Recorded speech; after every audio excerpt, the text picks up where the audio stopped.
Follow అవ్వాలి.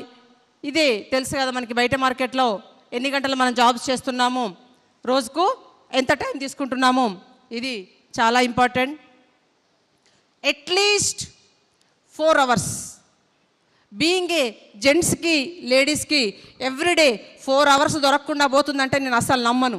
ఎందుకంటే ఎలాంటి జాబ్ చేసినా ఒక 8 నుంచి 10 గంటలు పోతే, పడుకోవడానికి 7 గంటలు పోతే, 17 గంటలు పోతే, పర్సనల్గా తినడానికి తాగడానికి 3 గంటలు తీసేస్తే 20 గంటలు పోతే మినిమం 4 hours టైం ఉంటుంది. ఎవరికైనా కూడా ఉంటుందా లేదా?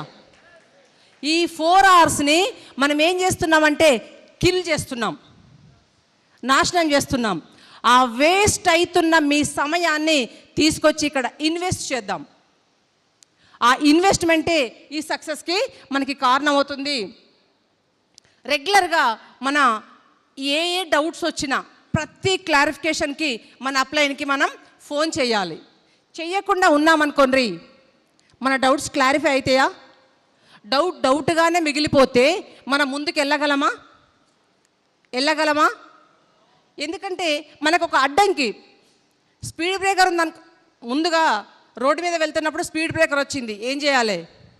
ముందుగా ఎక్సలేటర్ డౌన్ చేయాలి, మెల్లిగా దాటాలి. అలాగని అదే స్పీడ్లో దాటితే ఏమవుతుంది? హెడ్ ఇంజురీ అవుతుంది కదా.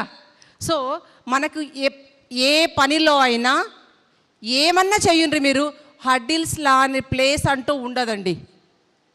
సమస్య ఎవ్రీవేర్ ఉంటుంది, కానీ దాన్ని ఎట్లా ఓవర్కమ్ చేయాలి అనేదే చాలా ఇంపార్టెంట్.